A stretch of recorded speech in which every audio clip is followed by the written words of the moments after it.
Coming up in the Bahamas tonight, an infant dies the result of fire. I'm Clint Watson. The story's ahead.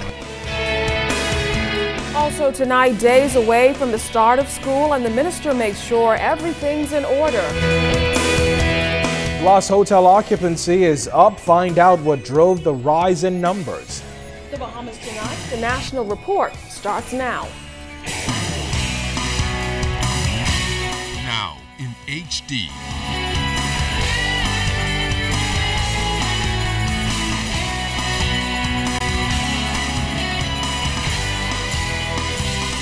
Z&S Network presents The Bahamas Tonight.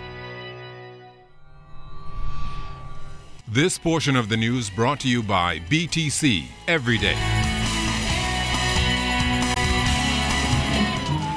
It's the news no family, no person ever wants to hear. They discovered the remains are that of an infant.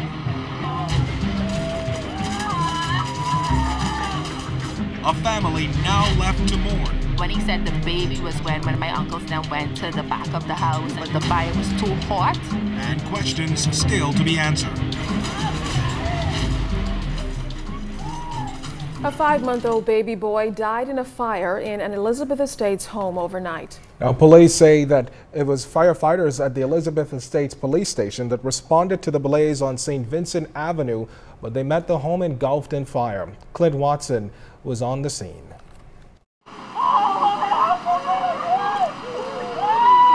A family in mourning will be forced to answer some crucial questions as to how a 5-month-old infant met his demise Tuesday night.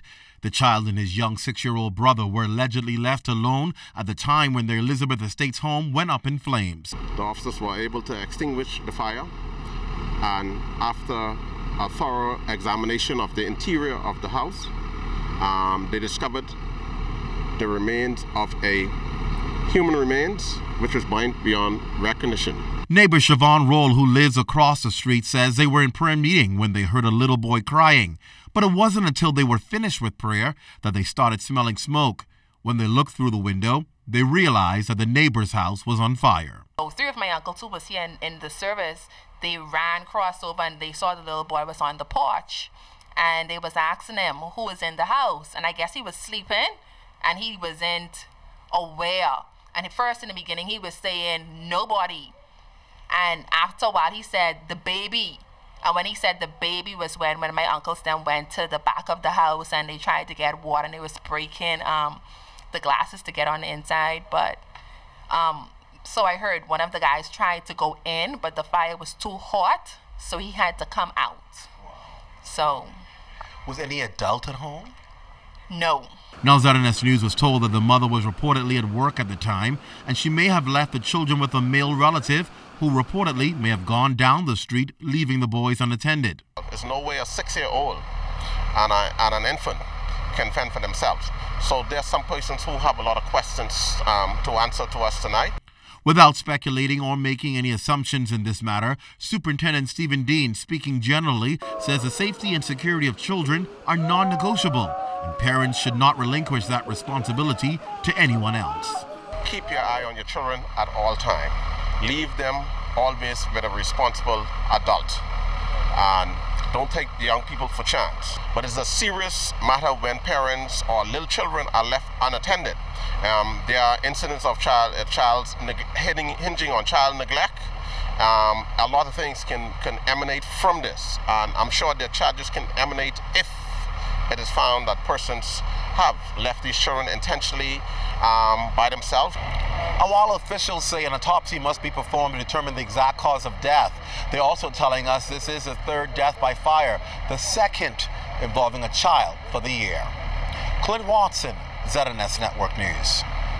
In other news tonight, the countdown is on to the start of the new academic year, and today education officials spent a few hours assessing repairs at a number of schools nationwide. Among them, the Ministry of Education St. Bede's Preschool, the Special Needs School, and the Stephen Dillett Primary School. LaDon Davis was along for the tour and tells us how much money the government plans to spend on the repairs.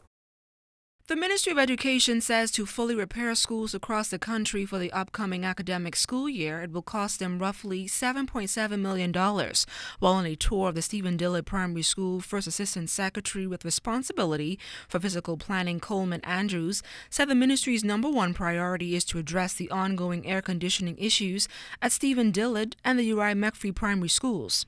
We install 15 tons, 4 15 tons units, all right, to the tune of some $137,000.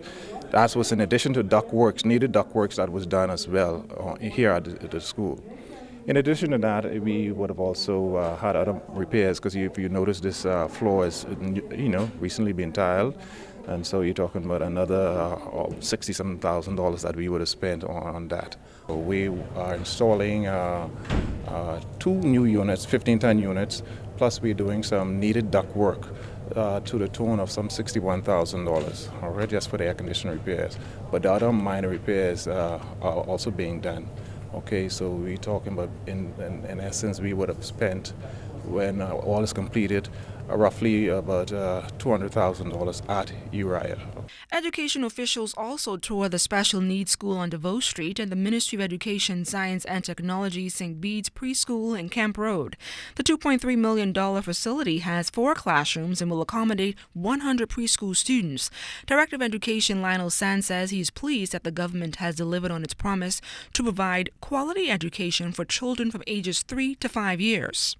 What you see here is the commitment of the government to have in many of our communities, particularly communities where parents are unable to send their preschool kids to private school, the availability of the space and the facilities in order for preschool children of these kinds of communities where parents are unable to provide the kind of preschool education, have it available for parents. But as repairs continue, education officials are optimistic that all schools across the country will be ready for Monday. LaDawn Davis, ZNS Network News. Well, 10th graders across the Bahamas will be the first to be assimilated into the Ministry of Education's National High School Diploma program when school opens next week.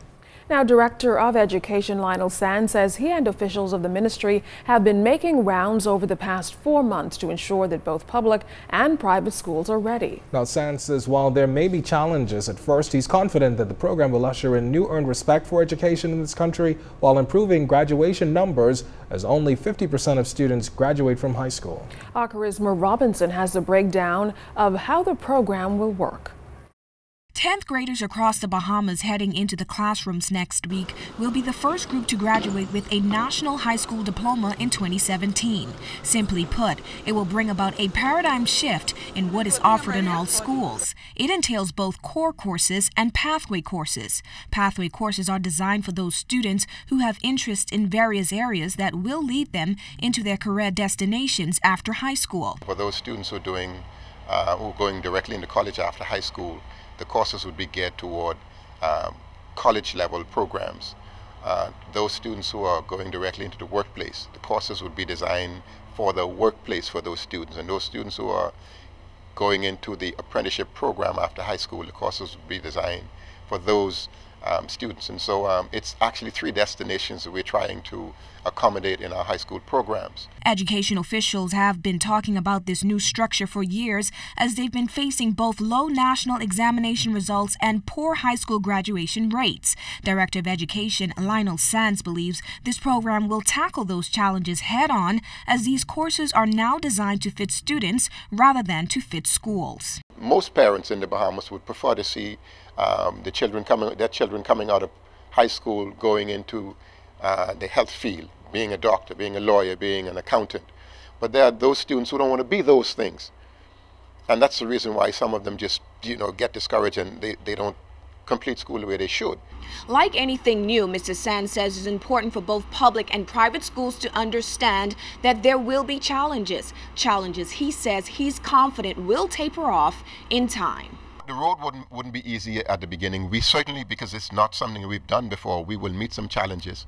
But we are determined, whatever those challenges are, we will face them and deal with them. So as thousands of 10th graders take on this new structure, education officials want parents to be informed, as they too will play a critical role in this process. Charisma Robinson, Z.N.S. Network News. Nearly 5,000 needy students will be equipped with school supplies as they head back to the classrooms next week, thanks to the Urban Renewal Foundation's sponsorship of the Urban Renewal Commission's Back to School program. Now on Friday, the 9 urban renewal centers across the island will distribute backpacks loaded with school supplies to 400 students in each community where the centers exist.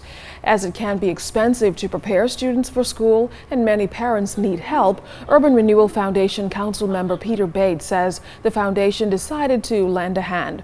Urban Renewal co-chair Algernon Allen agrees that the community should do what it can to assist those less fortunate and says the program is reaping results.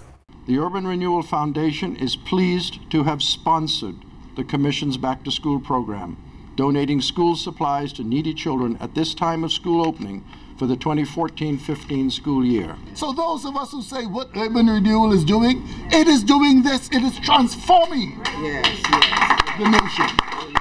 It is touching lives every day in every way, and it's creating an atmosphere for a more loving, a more compassionate, and a better Bahamas. With 9 centers on Grand Bahama and additional centers in Abaco, Andros, Cat Island, and Eleuthera, Urban Renewal co-chair Cynthia Mother-Pratt says they too will receive smaller distributions. She says there are many parents who are challenged with finances, and the initiative is a small way of helping. One of those persons being touched is Alicene Johnson Francis, an unemployed mother of 10, 7 of her children are school-aged. She says she's grateful for the assistance as it will put a smile on our children's faces. We are hoping that there will be some help to parents who are laden with a number of kids going to school, and some of them are not working. And so we're looking forward to see how best we can help in whatever way we can help. I'd just like to say thanks to the government of the Bahamas for representing these programs and bringing them into effect. I'd like to really say thank you to the Centerville Urban Renewal Program and Ms. McPhee and Officer Sweden, Inspector, all those that they come by, they check up on my kids. Well, still ahead tonight, a BD dilemma, how this new gateway drug has become so popular. This segment of the news is brought to you by Shell Quality Fuels.